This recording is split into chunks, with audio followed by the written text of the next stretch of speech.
morning mga kamamshi! Welcome back to our YouTube channel. So ngayon pupunta kami sa merkado mga kamamshi para bumili ng pinya at saka beef dahil magnilagang baka kami mamayang gabi. Dahil marami kami aayusin ngayong araw na ito. Kailangan mamayang gabi masarap ang ulam.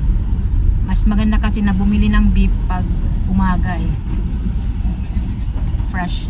Ayokong bumili sa Save More, sa Robinson ng beef, mga kamamshi, kasi mga frozen, mga imported, pati yung baboy imported, ganyan.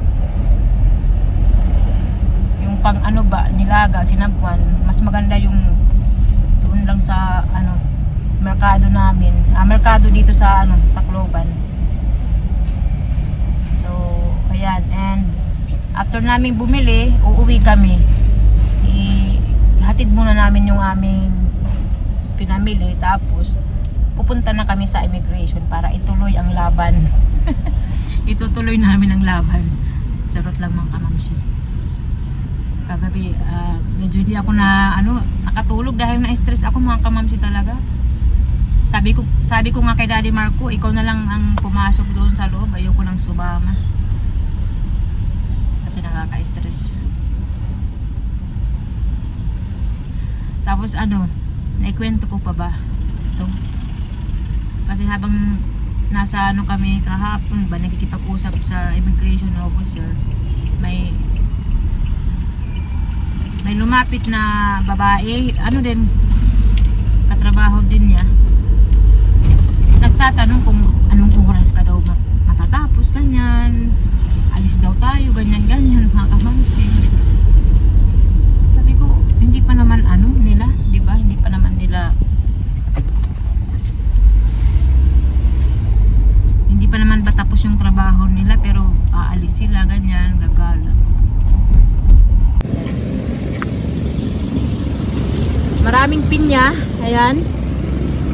Galing Samar, bibili ako. Dahil matamis ito na pinya. Di tagpera man didi kuya. 60? Hain tag 50 adi. Ini sige. Adi gihap 50. Sige adi. Adi. 50.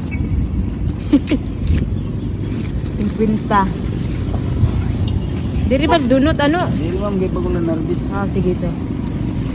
Ulog lang. May mga tanong gihap kami itun. Tagalon tayo ni.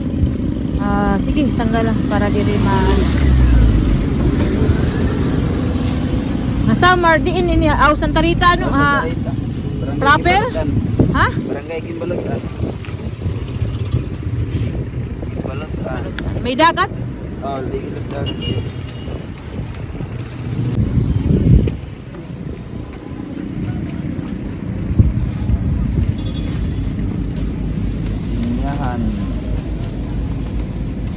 Thank you Kuha na daw. Bangin. Sakto. Thank you Gaya na mo dahil baka? Baka, pang nilaga. Lalo, bon maro. Pera man ito. 350 ang kilo dahil. This one is sugi, may bon maro.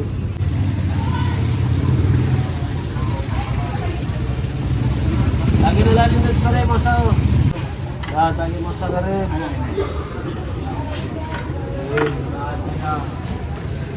Kitay. Ulam lang yan. That is for the beef soup. That's all. The bones. The ribs. Bones to be alive.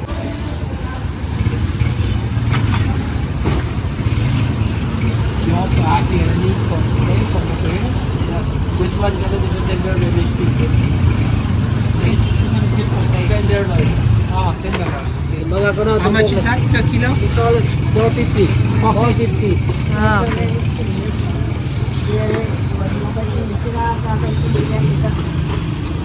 Thank you, sir. Thank you, kuya. Pupunta na kami sa immigration. Nakauwi na kami. Hindi na ako nag-video dahil nagmamadali kami mga kamamshi.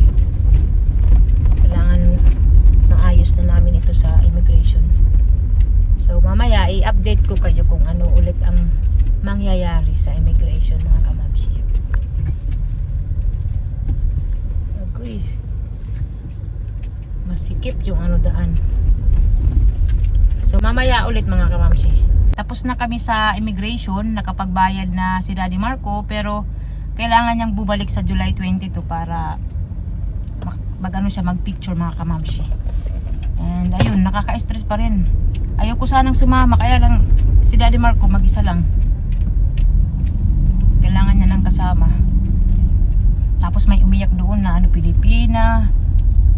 Ang asawa niya Hapon. Umiyak siya kasi nga yung mga documents niya may mali. Tapos yung pina-attorney niya mali daw. Umiyak siya kasi nga yung gastos raw mga kamamshi malaki na. At saka malayo. Malayo sila. Taga Leyte. Tabango Leyte. Malayo yun mga kamamshi. Kaya naawa ako kanina. Ang daming doon, foreigner kanina. Tapos may rin, may 3 foreigner na taga Australia. May kasamang lalaking Pinoy. Hindi sila pumila. Diretso lang sila. May sa kanila, may nag-a-assist mga kamamshi, di ba? Unfair. Kasi yung kasama nilang babae, may kakilala yung mga nagtatrabaho doon sa immigration, kilala. So parang special sila. May special treatment ganun. Ganun talaga dito sa atin, di ba mga kamamshi? Hindi ba iwasan yung ganyan? Kaya lang yun nga kagaya kami pumila. Pero sige lang, tapos naman na, nakabayad na kami. So ngayon kakain na kami mga kamamshi, and mamaya ulit mag-vlog ako doon sa bahay. Ipakita ko ulit kung ano yung mga natapos na. Ay, grabe. Naghahanap si Daddy Marco ng restaurant.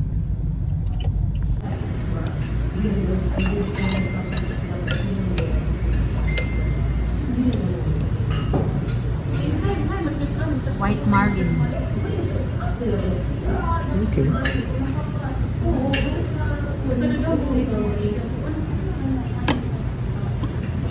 Kain muna kami dahil kami ay na-stress sa immigration.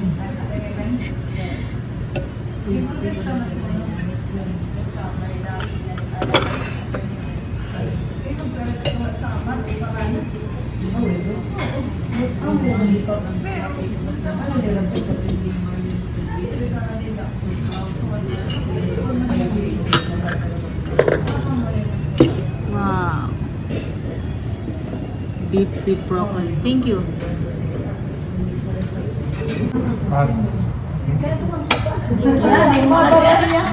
Kain tayo mga kamangkin. Ayun, sila pakingtungan, pakimalis ka ni Joe.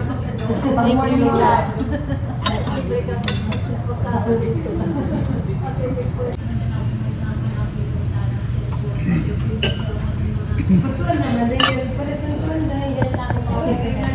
Kain muna kami. Naubos namin yung ulam. Si Daddy Marco, ang dami niyang nakain. Nakakagutom pag stress. Ay, mga kamamsi.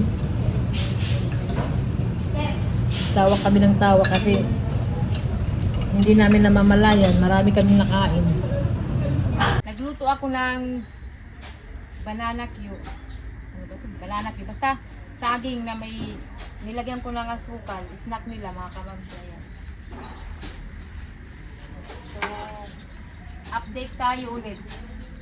Ayan na mga kamamsi. Tapos na yung railings namin. Pipinturahan na lang yan. Bali dito naman sa baba. Yung lalagyan lang doon, dito wala. Ayaw ni Daddy Marco na maglagay dyan. Maganda na. May gagawa dapat niyan mga kamamsi. Ang mahal ng hinihingi sa amin. 60,000 ata yun. Sobrang mahal. Sabi ko kami na lang bili ng materialis. Tapos may isa naman kaming trabahador na marunong mag welding. Si Edmar. Siya ang gumawa niyan mga kamamsi. Marunong siya mag-welding. Din siya, mason. Magaling magtrabaho. So nakatipid kami mga kamamsi. Malaki yung na-save namin. Hindi pa nga kalahati yung nagagastos namin dyan. Tapos yung hinihingi sa amin, aabot ng 60,000, di ba? Sobrang mahal. Kaya kailangan pag nagpapagawa ka ng bahay, hindi ka basta-basta magdesisyon. Pwede magano ka lang, canvas, ganyan, magtanong kung magkano ang hinihingi nila, ganyan. Ito, tiles yan sa taas, sa aming kwarto.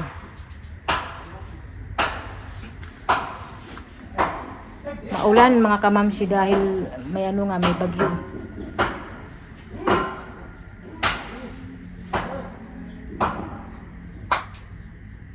Mox! Snack! Mox! Snack na! Snack time nila. Mox! Tatawagin ko yung iba.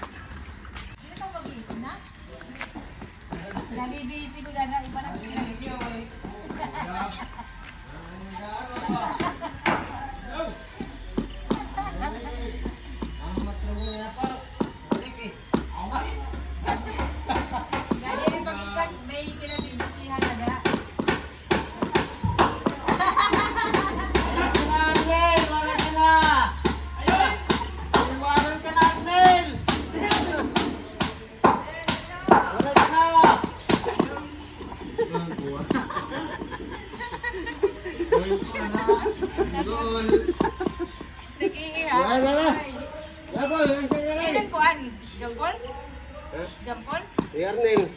Bandi din na yan. Bago naman. Ang... Ricky.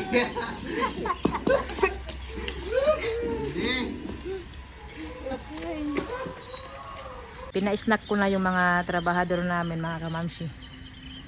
So dito sa front, hindi pa tapos mag-skim coat.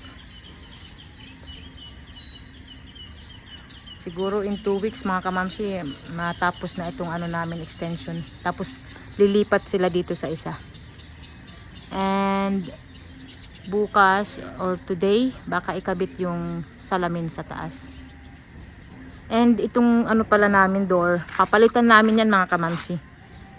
May nakita kami na magandang door. Matibay siya. Dapat yun ang bibilhin ko, kaya lang malayo mga kamamsi. Tsaka akala ko kailangan pa ng kami ang magdadala ba dito. Syempre hihingi kami ng permit. Hindi pala. Yung pinagbilhan namin, sila na ang aayos.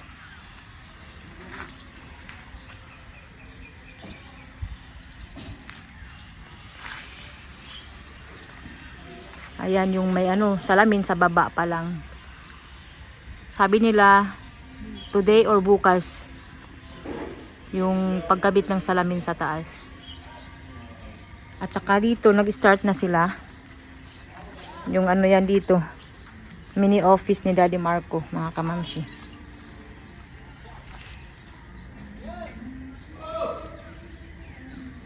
Ayan. Mahirap nga hukay ng lupa ngayon dahil nga maulan mga kamamsi. Sobrang lagkit ng lupa. No choice kami. Sana umaraw na bukas. Ngayon papaulan na naman.